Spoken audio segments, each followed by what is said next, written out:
Oke, di sini adalah salah satu contohnya ya. Ya, jadi ini adalah pita kestabilan. Nah, ini jika kita perbesar, kita bisa melihat atom-atomnya. Atom-atom apa saja yang mengisi pita ini. Sedangkan di sebelah sini juga banyak atom-atom lain. Di sini juga banyak. Di sini hanya tidak digambarkan ya. Kalian bisa cari nanti fullnya. Jadi titik-titiknya akan terisi oleh masing-masing isotop. Next adalah tentang radioaktivitas. Isotop-isotop yang tidak stabil atau kita sebut tadi radionuklida, dia selalu berusaha untuk mencapai kestabilan. Jadi dia tidak diam ya, jadi dia selalu mencoba untuk mencapai kestabilan dengan berbagai cara.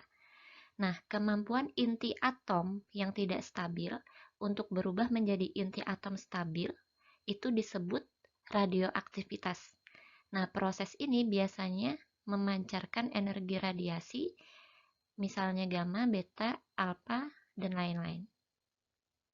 Jadi suatu inti itu dapat dikatakan meluruh untuk mencapai kestabilan. Jadi dia akan menghasilkan partikel-partikel radiasi. Nah, untuk mencapai kestabilan, radionuklida tersebut akan meluruh. Di sini ada beberapa metode peluruhan radioaktif yang umum, ya. Pertama adalah proses fisi, kemudian peluruhan alfa, peluruhan beta, dan peluruhan gamma. Jadi di sini ada ilustrasi, coba kita lihat terlebih dahulu. Ya, ini adalah proses fisi ya, pembelahan inti berat menjadi beberapa inti ringan. Kemudian peluruhan alfa, dia akan mengemisikan 2 proton dan 2 neutron. Kemudian ada peluruhan beta dan ada peluruhan gamma. Pertama adalah peluruhan alfa yang akan kita bahas. Jadi peluruhan alfa ini terjadi ketika 2 proton dan 2 neutron meninggalkan inti. Jadi partikel alfa itu disebut juga inti helium, atau inti helium juga disebut partikel alfa. Jadi ini salah satu contoh peluruhan alfa ya, dari uranium 238 dengan nomor proton 92, nomor atom 92 dan nomor massa 238. Dia dapat meluruh menjadi thorium 90234 dengan mengemisikan helium. Jadi di sini apabila kita menjumlahkan nomor atom thorium dan helium, dia akan menjadi nomor atomnya uranium. Jadi jumlah nomor atom di bagian kiri dan kanan itu harus sama. Kemudian ada yang namanya peluruhan beta. Jadi peluruhan beta ini ada 3 macam. Pertama adalah electron emission, kedua positron emission, yang ketiga adalah electron capture. Nah, untuk electron emission, dia ini terjadi karena adanya kelebihan neutron. Jadi cenderung isotop-isotop ini cenderung berada di bawah pita kestabilan inti. Jadi pada saat terjadi emisi elektron, dia akan mengubah neutron menjadi proton dengan mengemisikan elektron. Jadi dari neutron yang berlebih tersebut, neutron-neutron tersebut akan berubah menjadi proton dan elektron. Kemudian di sini ada contohnya. Ini misalnya iodin ya, berubah menjadi xenon. Dia akan mengemisikan elektron. Kemudian yang kedua adalah positron emission. Ini terjadi pada isotop-isotop yang letaknya di atas pita kestabilan, yang dimana mereka adalah mengalami kelebihan proton. Jadi dia cenderung mengubah proton menjadi neutron dengan mengemisikan positron, di mana positron ini adalah elektron yang bermuatan positif ya. Jadi di sini proton berubah menjadi neutron dan elektron. Contohnya adalah natrium 22 berubah menjadi neon dengan mengemisikan ini positron. Kemudian di sini ada electron capture. Electron capture ini terjadi ketika elektron bebas berpasangan dengan proton sehingga dia akan membentuk neutron. Contohnya di sini adalah Fe. Fe ya, dia memiliki kelebihan proton, kemudian dia akan berinteraksi dengan elektron bebas, kemudian akan terbentuk Mn. Setelah peluruhan alfa dan beta, di sini kita memiliki yang namanya peluruhan gamma.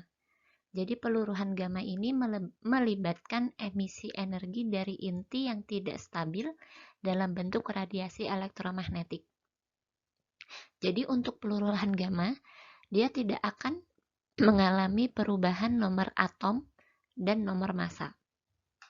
Jadi ini adalah contoh spektrum gelombang elektromagnetik ya.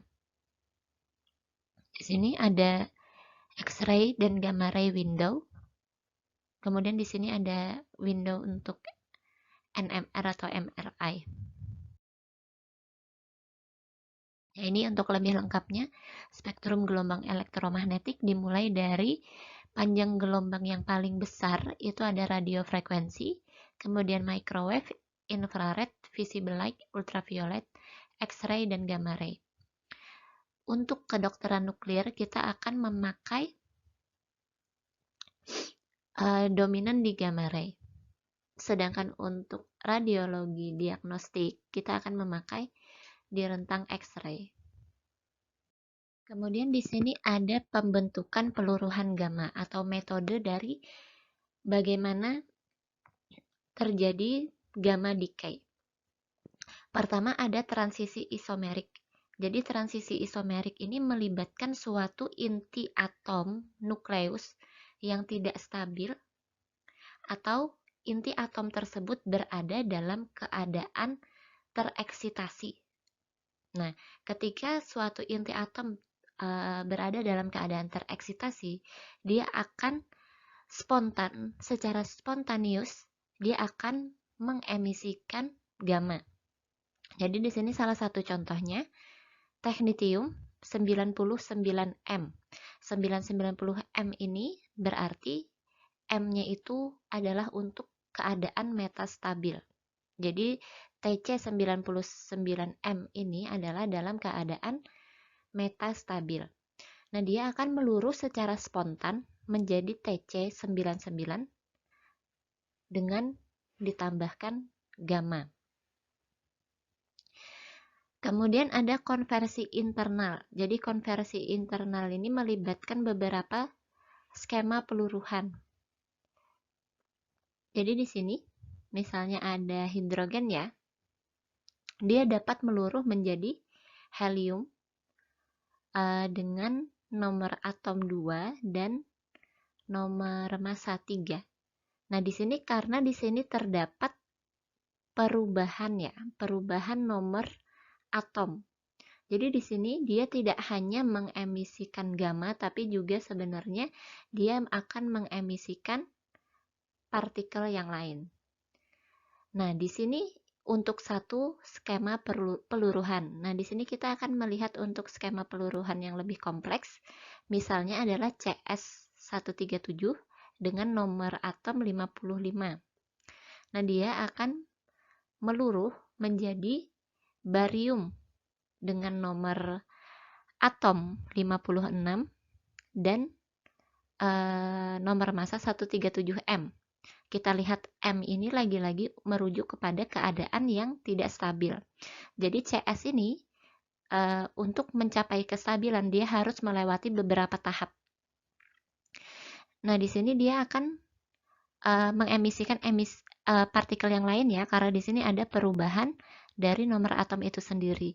Sedangkan dari barium 137M meluruh menjadi barium 137, di mana di sini adalah kondisi yang stabil, dia akan melakukan transisi isomerik, di mana di sini tidak ada perubahan, penambahan atau pengurangan jumlah nomor atom atau nomor massa. Tapi dia hanya akan mengubah dari keadaan stabil, tidak stabil menjadi keadaan yang stabil. Kemudian ini apabila dirangkum ya, jika kita memiliki suatu inti atom X dengan nomor atom Z dan nomor massa A, jika terjadi peluruhan alfa maka dia akan nomor massanya akan berkurang 4, nomor atomnya akan berkurang 2. Sedangkan apabila terjadi peluruhan positron, dia akan Z-nya itu berkurang 1, sedangkan A-nya tetap.